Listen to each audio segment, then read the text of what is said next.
हिंसा से, जहां पर इसे लेकर के बीजेपी ने बंगाल सरकार के खिलाफ मोर्चा खोल दिया है। बीजेपी मुर्शिदाबाद की घटना और हिंदुओं के पलायन पर ममता सरकार को घेर रही है। राष्ट्रपति शासन तक की मांग की जा रही है। वहीं इस हिंसा को लेकर के अब सियासी वार पलटवार तेज हो गए हैं। ये खास रिपोर्ट देखिए। बंगाल हिंसा पर मुश्किल में ममता, वक्फ पर बवाल, सियासी उबाल। ममता और मुर्शिदाबाद पर Mahabharat.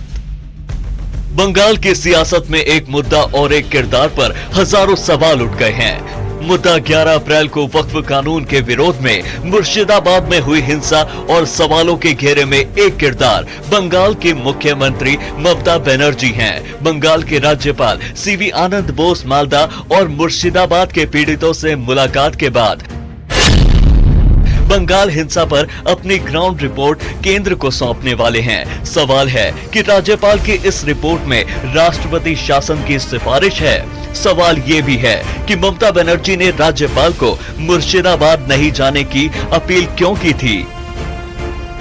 They had some protection. Now they don't have a sense of security, and certainly some other, demands or whatever suggestions given by them.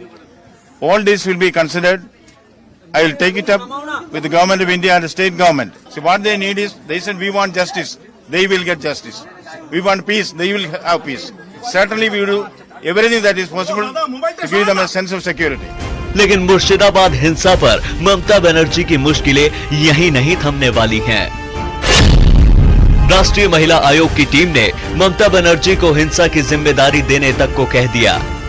उधर राष्ट्रीय मानवाधिकार आयोग ने हिंसा के बाद मुर्शिदाबाद से हिंदुओं के पलायन के बाद पूरे मामले में पड़ताल शुरू कर दी है। जबकि एक याचिका में हिंसा की जांच सुप्रीम कोर्ट की निगरानी में एसआईटी से करने की गई है। हम मालदा गए थे और मुर्शिदाबाद भी गए थे। वहाँ की जो स्थिति है वो स्थिति बहुत ही कठिन है। जो सांप्रदायिक हिंसा हुई वो हिंसा बहुत डीप है। उसमें लोगों के घर तो तोड़े हैं, घर तो जल गए हैं, उसके साथ साथ उनके सपने भी जल गए हैं। सब लोग परेशान हैं। ऐसे समय पे अगर सबसे ज़्यादा तकलीफ किसी को होती है तो वो महिलाएं और जो बच्चे होते हैं उन्हीं को होती है। मुर्शिदाबाद हिंसा पर बीजेपी ममता सरकार पर हमलावर है। बीजेपी ने बंगाल में राष्ट्रपति शासन की मांग की है। एक ही नारा है, हिंदू बचाओ। बंगाल का हिंदू बचाना चाहिए। हिंदू खतरे में है। मुर्शिदाबाद में रो रहा है। मुर्शिदाबाद में हिंदू घर बार छोड़ के भाग गया है। Horrible situation in Bengal. Bangladesh में तो हिंदू भगवान भरोसे हैं और जिस प्रकार से वहाँ अत्याचार खून हो रहा है, वहाँ के लोगों की हत्या हो रही है, रास्ता में टांग देते हैं मार करके, विभत्स घटना होती है। हिंदू पलायन कर रहे हैं डर से वहाँ से। वो तो विदेश है, लेकिन मुर्शिदाबाद में कोई कम नहीं हो रही, उससे भी ज़्यादा हो रही है। ममता बनर्जी उनके वो करा रही है अगले चुनाव को देखते हुए कि हिंदू भाग जाएँ, 3-4 जिला से कोई वोट देना है कि टीएमसी जीते, लेकिन ऐसा नहीं होता है। वामपंथियों ने भी ऐसा किया था, उसका परिणाम भुगतना पड़ रहा है। आपकी हर्ष तो इससे खराब होगा। मुर्शिदाबाद हिंसा पर घिरी ममता सरकार इस पूरे मुद्दे पर फिलहाल बैकफुट पर है। हालांकि टीएमसी ने बीजेपी पर बंगाल को बदनाम करने का आरोप लगाया है। मुर्शिदाबाद वाला के सेम मॉडल वो व्हाइट पेपर में, कोरा कागज में वो साइन लेता है, वहां से साइन ले रहा है और बंगाल को मैलाइन करने के लिए सब झूठा कहानी वो बाद में वहां पर लिख लेगा। ऐसे सब एलिगेशन आ रहा है।